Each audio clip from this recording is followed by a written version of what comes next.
Bonjour, je m'appelle Mahi Bin et je vais vous lire quelques passages de mon dernier roman, enfin un roman qui n'est pas encore publié, qui s'intitule Mamaya, c'est l'histoire de ma mère.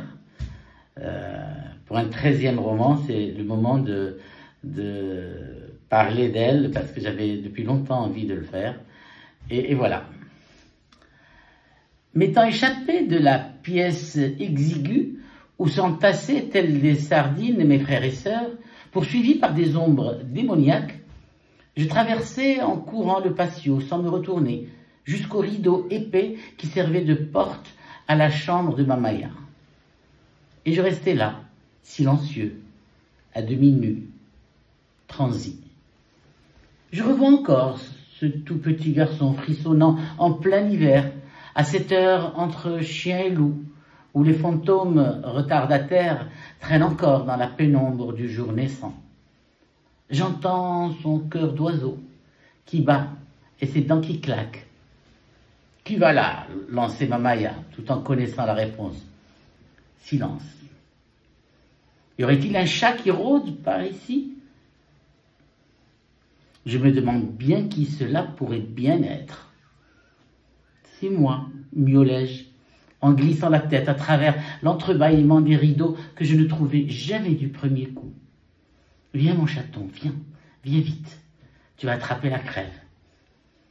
Je m'empressai de la rejoindre, m'abandonnant aux délices du privilège dévolu au dernier-né. Un grand lit douillet à l'odeur rassurante, un amas de chair blanche, tiède, moelleuse, composé de membres charnus où venaient s'évanouir mes peurs d'enfant. Je revois ce petit garçon frileux comme si c'était hier, comme si l'on ouvrait un tiroir dans ma vieille mémoire et que l'on en ressortait des souvenirs intacts, des joies toutes fraîches, des plaies encore ouvertes, des frissons et un tas d'émotions à peine ressenties. Je revois tout dans les moindres détails, son visage poupin, ses grands yeux noisettes, son nez en trompette et sa bouche adorablement boudeuse.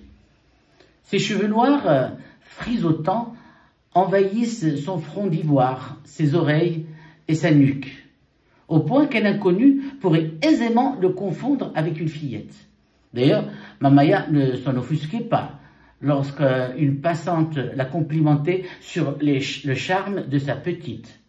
Voilà une princesse qui nous tombe du ciel. Dieu vous la garde.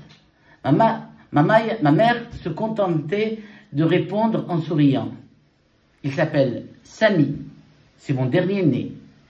Confuse, la passante ajoutait « À cet âge-là, madame, c'est bien difficile de distinguer les filles des garçons. » Ce genre de scène se reproduisait souvent le dimanche sur le chemin du hammam. C'était le temps béni où j'étais encore autorisé à fréquenter le bain des femmes. J'aimais ces moments d'intimité avec ma mère, sans mes frères et sœurs dans nos pattes. Nous préparions ensemble les affaires à emporter dans un seau en bois, savon noir, rassoul, pierre ponce, gants de crin, brosse en plastique, tout un arsenal de décrochage que Mamaya passait en revue. Elle faisait un ballot de linge propre, enfilait sa djellaba et nous voilà partis à l'aventure. Me tenant d'une main ferme et de l'autre le seau rempli, nous nous engagions dans un dédale de rues étroites et bruyantes. Je trottinais auprès d'elle, peinant à emboîter ses pas de géante.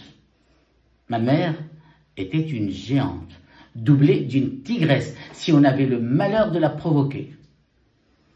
Je reprenais haleine dès que, me trouvant jolie, une passante se baissait pour m'embrasser. Ce n'est pas une petite fille. Sami aura 3 ans le mois prochain. Chérubin, dites-vous, non, un vrai diablotin. J'aimais être au centre de la conversation de ma mère avec des inconnus. Elle craignait, comme le diable, les louanges qu'on me prodiguait par crainte du mauvais œil. Elle les retournait aussitôt en défaut pour équilibrer. J'en riais secrètement. Mon statut d'enfant vedette me convenait. J'étais comme ce caniche en laisse dont les promeneurs attendris caressent le pelage. Impossible de passer inaperçu dans les venelles encombrées de badauds, d'échoppes, d'éventaires. On m'offrait ici une poignée de pépites, là, des amandes grillées, ou des pois chiches, ou encore des caramels, des gommes à mâcher ou une sucette. On me pinçait les joues, on trifouillait mes cheveux, on me flattait le dos et on me donnait des tapes sur les fesses. Certains allaient jusqu'à appliquer comme des ventouses leurs lèvres humides sur ma joue. La brosse à dents et le dentifrice encore inconnus en Médina, la laine de mes admirateurs exhalait un mélange d'ail, d'épices, de tabac bon marché et d'autres miasmes non identifiables. En Maya n'y pouvait rien. C'était la rançon de la gloire. Je faisais partie de la race des élus. Un prince de droit divin. Ou une princesse. C'était selon. Voilà.